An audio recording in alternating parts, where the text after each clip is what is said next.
guys, welcome. Collective reading tayo ngayon. Pasensya na ako, may naririnig kayong buhos ng ulan. Bigla kasi bumuhos ngayon ng ulan. Start na ako. Be open-minded po ha. Hindi po halos lahat makaka-resonate. Kaya piliin nyo na lamang kung energy mo to or energy ng person nyo. Kayo makakasabi kung ganitong klase yung taon person nyo ha.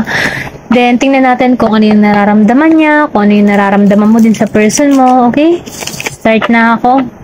Ano yung nararamdaman mo pa sa person mo? Okay? Ano yung nararamdaman mo sa person mo? Give me the message. Ang bilis. Nine of Pentacles, reverse. Ang bilis. Kumbaga, no, hindi ko pa tinatanong, may sagot ka agad. Pero ganun pa man, ano, nafe-feel ko yung nararamdaman mo dito. Pagkasama mo yung person mo, yung feeling mo dito, hindi ka abundance, hindi ka masagana. Kumbaga, no, nararamdaman ko dito na nasa-short ka sa budget, kinakapos ka, maybe may busy yung person mo, kaya ganito ka mag-isip, okay?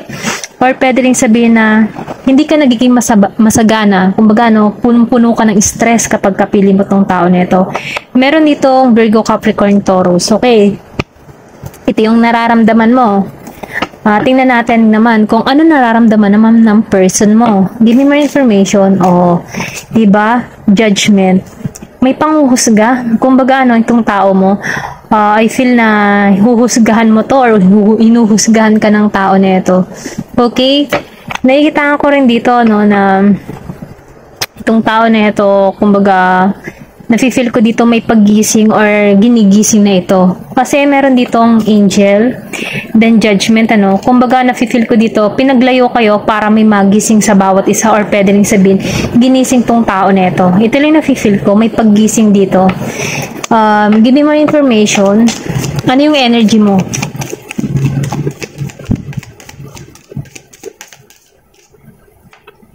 Meron ditong King of Wands. Naku po. Meron ditong Aries, Leo, Sagittarius. Ang energy mo dito, wala ka ng init, wala ka ng pagmamahal. Kumbaga, no, natupok na yung pagmamahal mo sa person mo. Ito rin nafe-feel ko. Once na naririnig mo yung pangalan nito, ay naku, imbis na mag-apo yung pag-ibig, ano, nararamdaman ko dito yung tipo na natupok yung pagmamahal mo. Wala ka ng kaamor-amor, wala ng init. Ito rin nafe-feel ko, no, kumbaga, sukang-suka ka. Ganon. Parang sukang-suka dito sa tao mo. Okay? Tingnan pa natin. Ano naman yung energy ng person mo? Bilis. The moon. Wow, the moon. May emotion pa. Kumbaga, ang person mo, no, malalim pa yung emotion. Kung ikaw ay sukang-suka na, ay yung person may malalim pa yung kanyang emotion. Ayan, ito yung nafe-feel ko. Kumbaga, itong tao nito, alam niya yung pagkakamali niya. Kumbaga, no, nararamdaman ko dito na sukang-suka ka pero tumatahol pa siya. Alam mo yun, yung tipo na kung magkikita kayo, kulang na lang talaga ipagtabuyan mo to or hindi ka tumingin dito sa tao na ito, okay? Pero itong tao na ito, no, nakikitaan ko dito na malalim pa rin yung nararamdaman nito. May emotion pa sa'yo. Kumbaga, nafe-feel ko din dito, meron tong lihim or meron tong nilihim sa'yo na kung saan, ano, yung feeling niya, itinatago niya para sa'yo. Pero, sa kalaliman ng kanyang nararamdaman, nafe-feel ko dito na meron pa tong pagtatangi sa'yo, okay? Tingnan pa natin. Ano pa yung energy mo? Anong sagot mo sa kanyang kalaliman ng nararamdaman? Give me more information. Yan, ang bilis. Talagang, ano ka ha? Kumbaga, ano, ayaw mo talaga sa tao na ito. Kumbaga, binitawan mo na siya. Meron dito ang Scorpio, Cancer, and Pisces. Bumitaw ka na. Ayaw mo na talaga. Kumbaga, nafe-feel ko dito. Kumbaga, kung ikaw ay, kung halimbawa, no, for example, nandito ka sa sitwasyon na punong-puno ka ng pag-asa sa panahon ngayon kasi nakalaya ka sa person mo eh. Once na dumating ito, biglang magkukulimlim. Alam mo yun? Parang may parating na bagyo. Ito yung nafe-feel ko dito kasi nakikita ko dito na wala na eh. Kumbaga, nilubog mo na yung nararamdaman mo sa tao na ito. Natanggal mo na. Kumbaga, no, yung lumalabas dito, meron pa siyang nararamdaman, pero ikaw, bumitaw na. Okay? Ito yung nafe-feel ko. Nawalan ka na ng pag-asa sa person mo. Kumbaga, binitawan mo na to. Hindi ka na nananatili dito sa tao mo. Okay? Ito yung nafe-feel ko. Ano yung energy naman ng person mo sa'yo? Give me more information. Ang bilis. Queen of Cups. kinikip ka ng tao na ito, okay? Kumbaga, yung nararamdaman niya, tinatago pa rin niya at pinapahalagahan niya pa dito. Okay, meron ako nakikita dito yung Scorpio, Cancer, and Pisces. Nafe-feel ko dito sa tao mo, siya yung tipo ng tao, no, na once na naiisip ka, talagang sinisecure, okay? Kumbaga, alam mo yung sa shell, di ba ang shell masyadong kino-cover niya? Kumbaga, no, kinikip ka niya, kumbaga, lihim niya na yung damdamin niya, kinikip, hindi pa rin to mawala sa kanya. Ito rin na-feel ko. Ito yung emotion ng person mo. Then, nakikita ko din dito, ano, sa person mo, gusto nitong makipagkaibigan muli sa'yo, okay?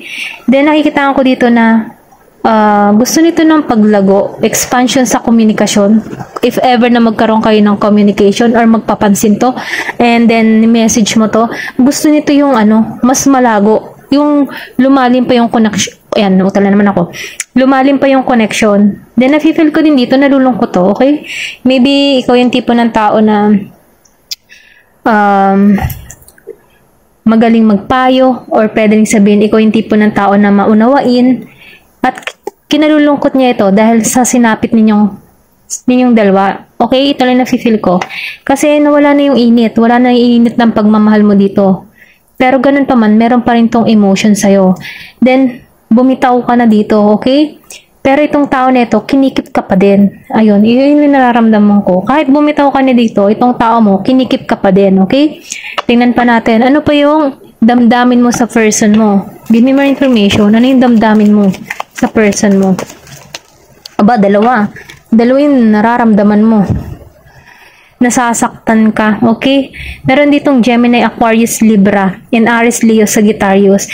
Yung iba sa inyo nasasaktan, nababagabag pa rin. Kumbaga, andun pa rin siya sa tipo na gusto pa rin umusbong or gusto pa rin magpatuloy, okay? Yung iba naman sa inyo, ayaw na, talagang natupok na yung pagmamahal at bumitaw na. Kumbaga, no, hinayaan na. At yung iba naman, andun pa rin sa presensya ng person nila. Kumbaga, no, tipo na nag-iintay ka pa rin dito na isang araw, no, magbabalik tong person mo kasi gusto mo umusbong, or pwede rin sabihin na marami kang natutuklasan, marami ka nang nalalaman about sa person mo na kung saan, ano, nagpapalago sa'yo, okay? Pero yung iba sa inyo, no, nakakaramdam dito ng bagabag, or pwede rin sabihin yung iba sa inyo, chinichismis, okay? Ang daming nakamasid. Ito lang na-feel ko kasi ang daming mata dito.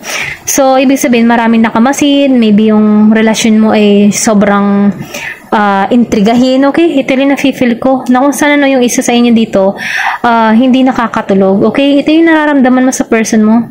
Minsan nababagabag ka or iniisip mo tong tao na ito na sa hantong hindi ka nakakatulog. Ito lang nararamdaman ko kasi gusto mo yung paglago, gusto mo magbunga pa, yung, or magpatuloy pa, okay? Kumbaga, nag-iintay kayong next chapter para sa connection yung dalawa.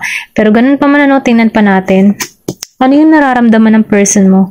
Meron ditong Scorpio, Cancer, and Pisces, Aries, Leo, Sagittarius. Give me more information. Ano yung nararamdaman ng person mo? Ayan. Ala. Meron ditong Gemini, Aquarius, and Libra. Feeling stuck, okay? Yung person mo dito naka-stuck, nalulungkot siya, parang hindi siya makalaya sa kanyang nararamdaman. Ito rin nafe-feel ko dito sa 8 of Swords. Kumbaga, no, feeling ko dito sa tao neto, maybe na bibigyan to ng advice na mali, na kung saan, ano, na-stuck siya sa sitwasyon. Kumbaga, na nafe-feel ko dito, may naiipit siya sa sitwasyon, ganun yung energy neto. Nakakulong sa hawla, hindi makawala-wala sa kanyang nararamdaman. Nag-iisip din to, then ikaw nag-iisip ka din dito, gusto mo dito ng paglago, okay? And then yung iba naman sa inyo, ayaw na talaga, bumitaw na. Kumbaga, sinukuan na yung person nila. Ito lang nafe-feel ko, okay? Ito yung nararamdaman ng person mo. Talagang naka-stuck siya. Nalulungkot to. Feeling niya, hindi niya sinusunod yung inner guidance niya, yung intuition niya. Walang idea na pumapasok sa kaisipan ng tao nito about sa'yo kasi wala kang signal na ipinaparating dito. Ito lang na-feel ko dito. Pero ganun pa man, ano, masyado tong emotional yan. Emotional. Ito yung na-feel ko. May pagkasensitibo or maramdamin yung person mo. Then, ikaw naman dito, wala na, talagang galit. Then, feeling naman ng iba dito, hindi siya masagana kapag kasama yung person nila. Maybe, sabihin natin na naubos ang budget mo, okay? Tipo na yung person mo dito, sa'yo pa nahingi ng kanyang paninigarilyo, yung mga ganun ba. Pero depende sa sitwasyon na, ito lang nafe-feel ko. Then, yung iba sa inyo dito, bumitaw na. Okay? Tingnan pa natin, ano yung energy mo? Okay? Once na nakita mo to, yung person mo, ano yung mararamdaman mo? Give me more hindi ko pa yun, tumalsik na agad.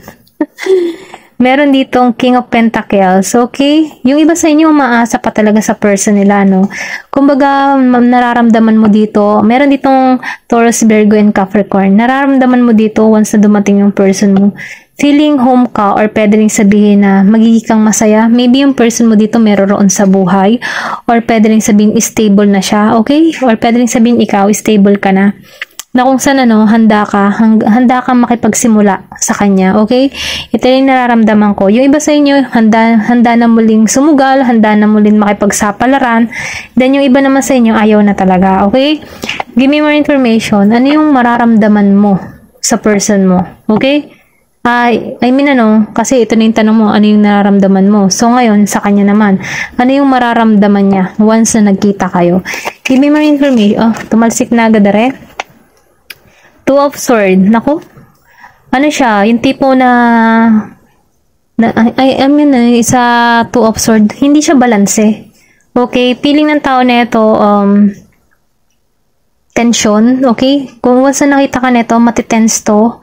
Hindi siya mabalanse, hindi siya mapalagay. Kumbaga, nakikitaan ko dito na hindi siya mapalagay pero nakakaramdam siya ng saya. Okay? Yung tipo ng tension pero merong kaba. Okay? Yung ganun. Ito rin nafe-feel ko. Merong kaba. May kaba siyang mararamdaman once na nakita ka niya. Okay? Kasi hindi inaasahan Ayun, ito rin nafe-feel ko dito sa Two of Swords. May tension. Then once na nakita ka nito, may konting kaba pero masaya. Okay? Kumbaga yung tipo na tinatago niya na hindi siya kinakabahan or tipong mabibigla siya once na nakita ka nito. Okay? Ito yung nafe-feel ko. Ano naman yung damdamin mo pa sa person mo? Knight of Wands. Naku, mabagal ang damdamin mo sa tao nito. Kumbaga, nararamdaman ko dito na wala kang pakiramdam na sa kanya. Yung tipo na wala ka ng gana. Ayaw mong kumilos. Once na nakita mo siya, deadma ka na lang, ganun. Maybe, tirikan mo pa to ng mata. Alam mo yung ganun, yung once na nakita mo, ismidan mo pa. Ito rin na-feel ko kasi wala na yung init, wala na yung alab ng pagmamahal. Kumbaga, napalitan to ng inis or galit sa ginawa ng person mo sa'yo, okay? Meron ditong Aries, Leo, Sagittarius. Kumbaga, nararamdaman ko dito na wala kang gagawing aksyon once na nakita mo tong person mo. Parang wala lang, ganun. Ito rin na-feel ko dito. Deadma ka lang. Then, tingnan natin, ano pa yung mararamdaman ng person mo? Okay. Meron ditong Page of Pentacles. Feeling young or pwede rin sabihin na new beginning kasi meron ako nakikita ditong bata. So, gusto nito ng panibagong simula dahil meron din ako nakikita ditong tutubi, okay? Ito na nafe-feel ko dito,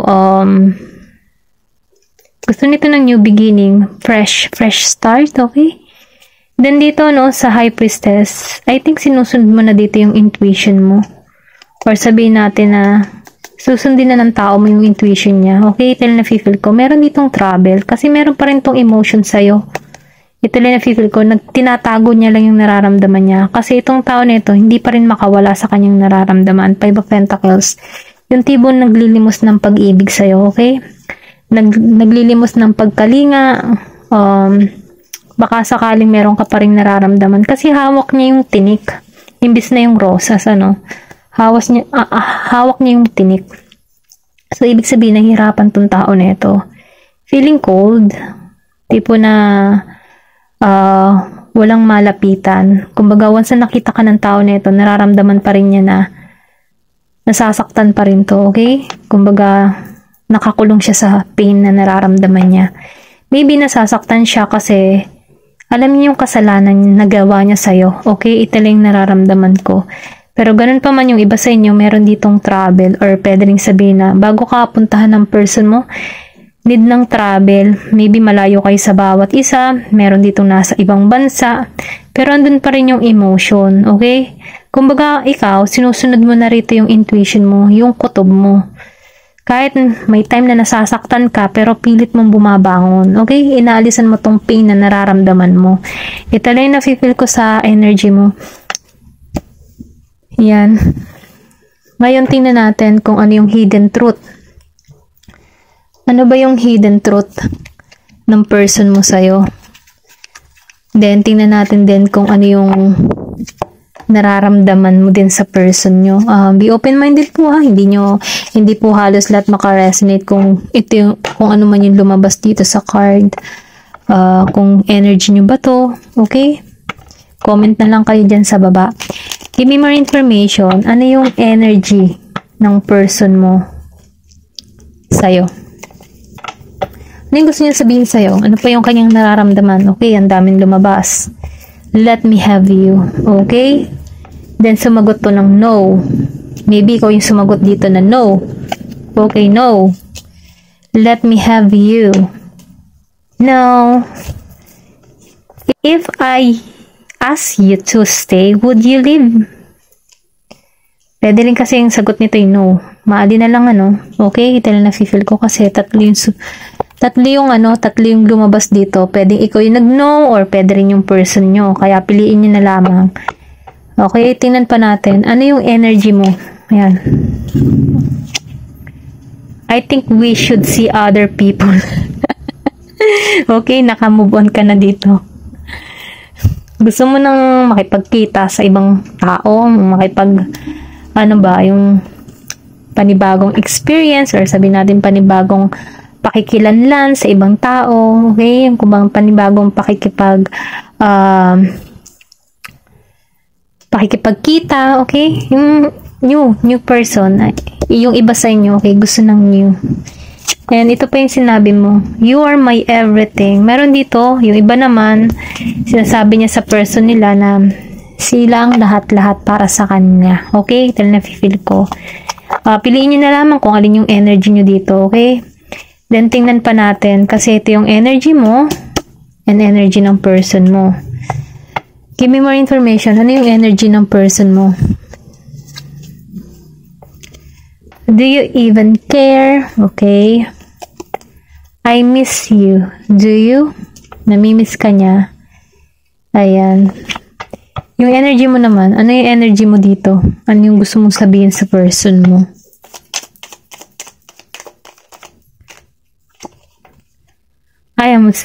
I am obsessed with your body. Maybe match yung person mo kaya meron ditong ganito. Hindi pa rin makalimot sa person nila. Ito lang nafe-feel ko pag hindi nyo to energy, huwag nyo nang kilala nyo yung sarili nyo, okay? Dahil meron ditong lumabas na I'm obsessed with your body. Hindi halos lahat pare-pareho kayo ng energy.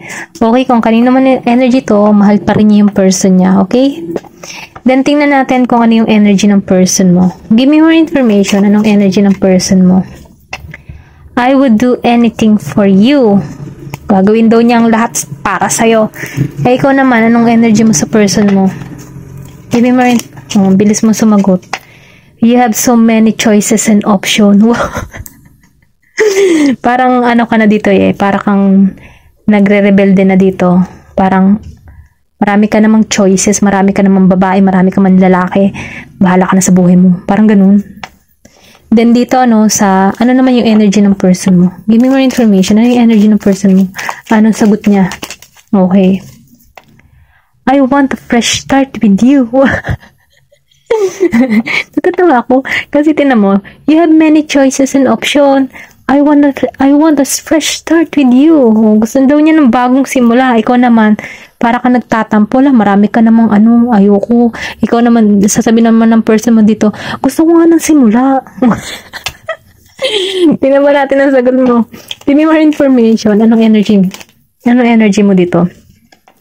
I'm ready. Okay. Meron dito yung iba sa inyo, gusto magsimula. Then, let me hold you. Okay. Ito yung sagot ng iba ha. Hindi halos lahat ha. Meron dito talaga gusto pa rin yung person nila. At meron namang ayaw na talaga. Okay. Tingnan pa natin. Ano yung energy ng person mo?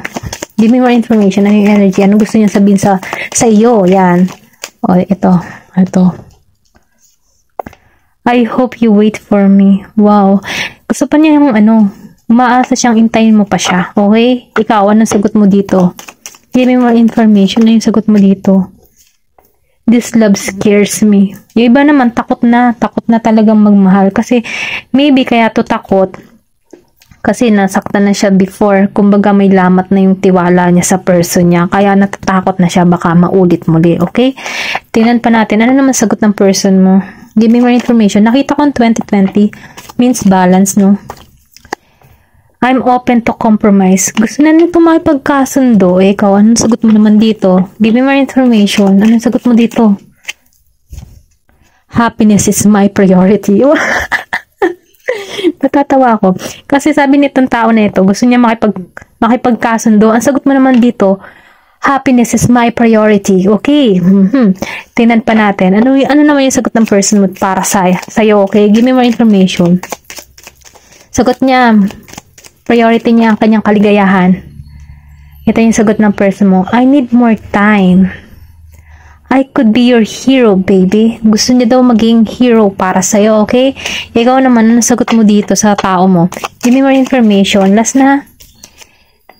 They are waiting for you. Okay? Meron ditong sa gitna to. Kumbaga, ano na to? Yung tipo na, mensahe. They are waiting for you. Maalin sa inyong dalawa kung sino nag-iintay dito. Or pwede rin sabihin na sinasabihan ka dito na nag-iintay tong person mo sa'yo. Okay? Tingnan pa natin ano pa yung message para sa'yo. You are right. They are waiting for you. You are right. I have so much desire for you. Meron pa rin ditong so much na nagdi-desire sa person nila. Kumbaga kasi meron pa rin ditong obsess. Hindi pa rin makalimot, okay? Yung iba sa inyo hindi ko sinabing lahat ha. Okay, piliin niyo na lamang kung alin yung energy niyo diyan kasi ito lang yung lumabas sa card. Ayun, hanggang dito na lamang po kasi medyo mahaba na yung ating talakayan. Ayan, thank you for watching. Love and peace. Thank you for watching Glow and Peace.